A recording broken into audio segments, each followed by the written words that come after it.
teman-teman pejuang online. Thanks banget ya buat semua supportnya untuk channel ini.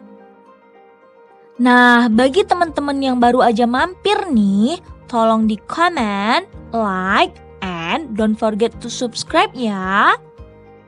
So, sesuai janji aku di video sebelumnya, kali ini kita bakalan bahas cara membuat watermark transparan di Pixellab. Watermark? Apa sih itu? Emang buat apaan? Penting gak sih? Bisa dimaem gak? Eits, sabar. Kalau ada yang nanya begini nih, berarti belum pada nonton video sebelumnya ya. Yuk ditonton dulu biar makin tahu dan paham kenapa kita harus banget buat watermark ini. Silahkan klik iCard yang di pojok kanan atas ini ya teman-teman.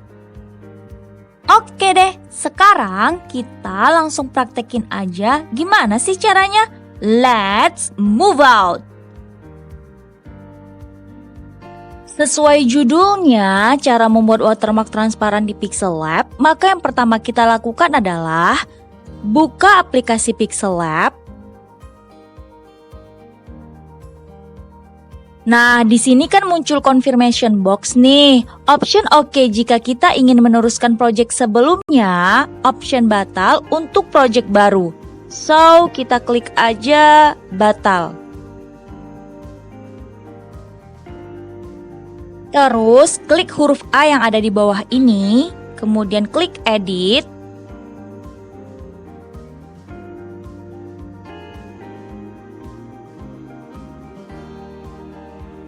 Nah, di sini langsung ketik aja watermark yang ingin kita buat. Mau itu nama, inisial, atau kata-kata apa aja yang kita inginkan. Misalnya ini, kemudian klik OK. Ini kan tulisannya masih biasa aja nih. Geser terus ke kanan sampai ketemu phone. Kemudian klik.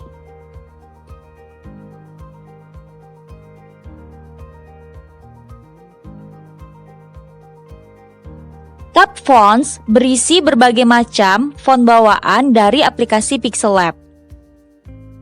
Di sini kita bisa milih kira-kira font mana yang cocok dengan watermark yang akan kita buat. Ada banyak banget pilihannya. Nggak habis-habis, hehe. Nah, kalau tab My Fonts ini berisi font hasil download kita pribadi yang diinsertkan ke aplikasi ini.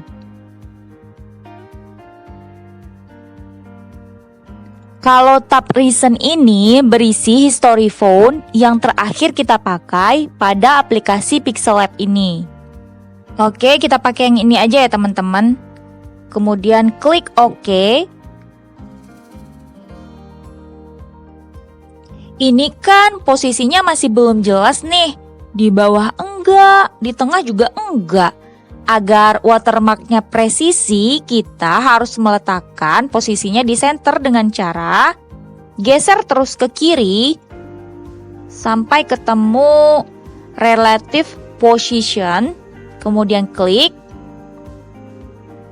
Terus klik option yang paling tengah ini dua-duanya. Oke, sekarang posisinya udah di center, kemudian klik checklist. Langkah berikutnya adalah geser ke kanan sedikit sampai ketemu color. Nah, ini dia, kemudian klik. Nah, di sini pilih colornya warna abu-abu dengan cara geser terus ke kanan. Ya, terus. Nah, yang ini. Klik. Kemudian klik checklist.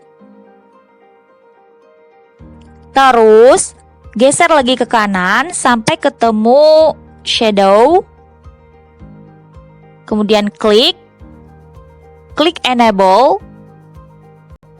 pilih warna hitam, kemudian geser ke bawah, dan atur blur radiusnya 1,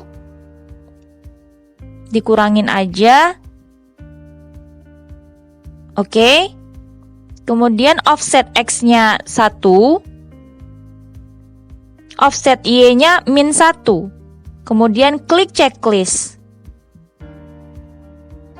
Sekarang klik inner shadow yang ada di sebelahnya. Kemudian enable. Pilih warnanya warna putih. Atur blur radiusnya 1. Offset X-nya 1 dan Y-nya -1. Kemudian klik checklist. Klik gambar pena yang ada di sebelah pojok kiri atas. Kemudian klik duplicate yang bergambar double persegi ini. Sekarang kita punya dua tulisan yang sama. Kemudian geser terus ke kiri sampai ketemu relative position. Kemudian klik, lalu klik option paling tengah ini dua-duanya. Nah, sekarang posisi keduanya sudah sama-sama di center. Kemudian klik checklist. Klik gambar persegi yang ada di bawah 3 titik vertikal ini. Kemudian klik gambar bulatan yang berisi tanda checklist dan silang ini. Lalu checklist kedua tulisan ini. Kemudian klik option ketiga dari kiri pada bagian bawah. Confirmation box ini berisi apakah kita yakin akan menggabungkan kedua objek yang kita buat tadi. So, di sini langsung klik aja OK. Klik kembali gambar persegi yang ada di bawah 3 titik vertikal ini.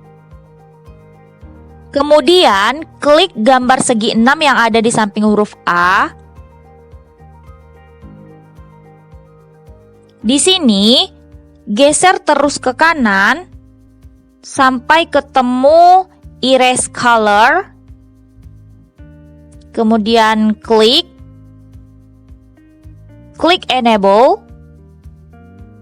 Klik gambar pipet tetes ini. Arahkan kursor bulat kecil ke warna abu-abu. Terus klik checklist yang berwarna biru. Voila, tulisannya udah transparan kan teman-teman? Tapi ini masih belum selesai ya, masih ada finishing dikit lagi biar nantinya bisa dipakai buat foto maupun video. Sekarang klik checklist. Klik gambar double persegi yang ada di sebelah gambar segi 6 ini. Kemudian klik transparent. Jadi deh. Sekarang klik gambar disket yang ada di pojok kiri atas di sebelah tanda plus ini. Di sini ada dua option, save as project untuk menyimpan project ini agar bisa diedit di kemudian hari, sedangkan save as image untuk menyimpannya sebagai gambar dan dapat langsung digunakan sebagai watermark. Untuk saat ini kita pilih aja save as image agar bisa langsung digunakan. Klik, kemudian klik save to gallery. Image save. Hasilnya. Ini dia nih hasilnya teman-teman. Gimana? Gampang banget kan? Yuk langsung di try aja. Semoga bermanfaat ya. Oke deh, video kali ini sampai di sini dulu ya teman-teman. Thanks for watching and bye-bye.